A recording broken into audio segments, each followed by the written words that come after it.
The strategic prelude to Iwo Jima by 1945, the Pacific theater of World War II had transformed dramatically. Japanese expansion had long since been halted, and the Allied forces were advancing steadily toward the Japanese home islands.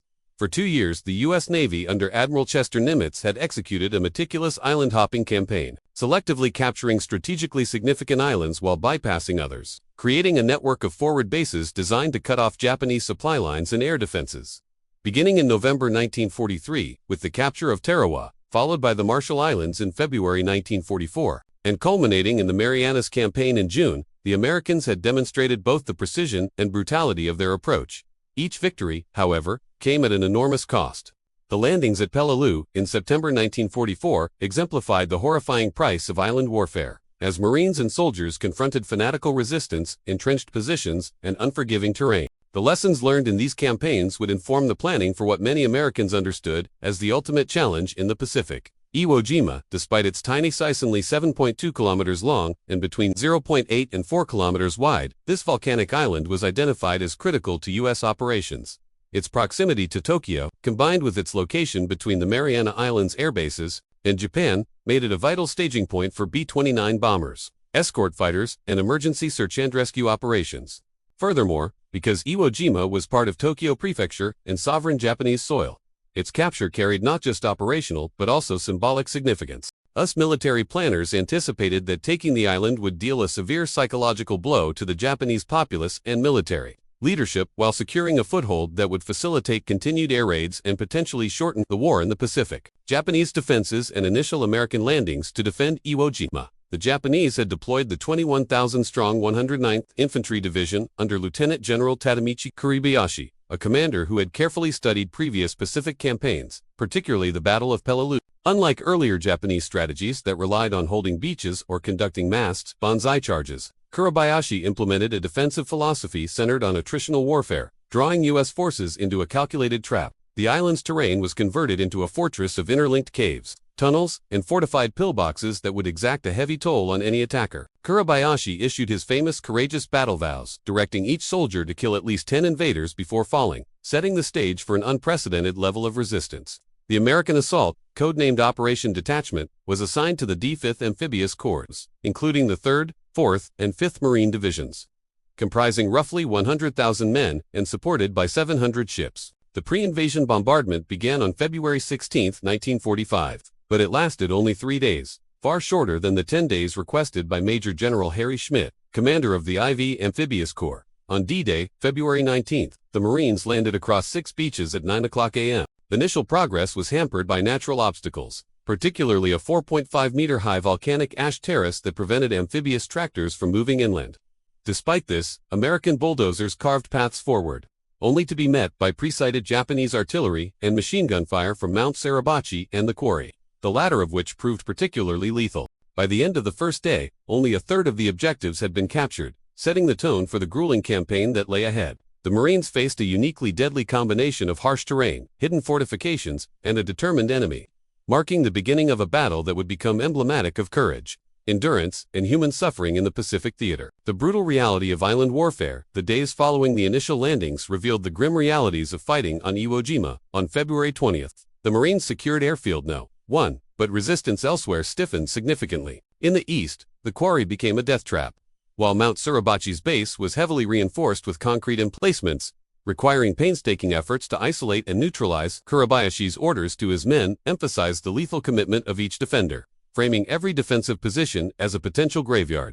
By February 21st, D+2, adverse weather complicated operations. Torrential rains turned volcanic sand into a sticky, clinging substance, slowing movement and fouling weaponry, while kamikaze attacks inflicted losses on U.S. naval forces offshore, including the destruction of an escort carrier. American troops in the west leveraged flatter terrain and armored support to make some progress, yet casualties mounted quickly in other sectors. By this point, one company of 240 Marines had been reduced to just 18 effective soldiers. The human cost was staggering. Over 5,000 Marines were killed or wounded in the first 3 days alone, forcing the early deployment of reserve forces. The fighting exemplified the extreme attritional strategy Kuribayashi had planned, as every meter of ground contested exacted a tremendous toll on life, endurance, and morale. The campaign's intensity forced commanders at all levels to adapt, improvising tactics and redistributing units as unforeseen. Obstacles and extreme resistance rendered initial plans inadequate. The capture of Suribachi and tactical adaptations. By February 23, the Marines launched their final assault on Mount Suribachi, the island's highest point and a focal defensive stronghold. The Japanese garrison, numbering around 800, was able to withdraw through a sophisticated network of tunnels just as U.S. forces began their attack. When the Marines reached the summit, they raised 2 U.S. flags, creating an image that would become one of the most iconic photographs of World War II. However, the capture of Suribachi did not signify victory. Across the rest of the island, Marines continued to face minefields, anti-tank emplacements, and entrenched Japanese defenders who refused to yield ground. American troops relied on infantry, flamethrowers, grenades, and close-range tank assaults to overcome fortified positions. Areas such as the Meat Grinder, comprising Hill 382, Turkey Knob, and the amphitheater, were particularly deadly, with Japanese defenders capable of mutual support through machine guns, artillery, and hidden tanks. Progress was painstakingly slow, often measured in mere tens of meters, and heavy casualties were the norm. The Americans adapted by developing innovative tactics, including bypassing some Japanese strongpoints to isolate them and using flamethrowers and demolition charges to reduce caves and bunkers that could not be taken through direct assault. These adjustments underscored both the ingenuity and desperation inherent in overcoming one of the most formidable defensive networks encountered in the Pacific. The final stages and human cost of Iwo Jima. As the battle extended into March, American forces continued to press against the remaining Japanese positions, often under extreme physical and psychological strain. By March 3, after 12 days of combat, Marines had suffered approximately 3,000 deaths and 13,000 wounded, while Japanese casualties had reached 14,000 dead, with around 7,000 still capable of fighting. The Americans began encountering deceptive tactics, including snipers disguised as U.S. Marines and booby-trapped corpses. Fatigue and combat stress, later recognized as PTSD, became widespread, and leadership frequently fell to non-commissioned officers and even privates, highlighting the extreme attritional pressures of the campaign. By March 11, only isolated pockets of Japanese resistance remained, including Cushman's Pocket, the eastern coastline, and Bloody Gorge. Despite offers of surrender, Japanese defenders continued to fight tenaciously, demonstrating Kuribayashi's enduring influence. It was not until March 23 that the final Japanese stronghold fell, with a small contingent of troops mounting one last, desperate attack before being neutralized. Overall, the battle lasted 35 days, resulting in approximately 23,000 U.S. casualties, including 6,800 dead, while the Japanese lost nearly their entire force, with only 216 prisoners taken. The scale of the human cost, combined with the ferocity of the fighting, cemented Iwo Jima as one of the deadliest and most psychologically taxing battles of the Pacific War, illustrating the extraordinary sacrifices made by Marines and sailors alike. Legacy, lessons, and strategic impact. Despite its staggering cost, the capture of Iwo Jima provided critical, strategic, and operational benefits for the United States.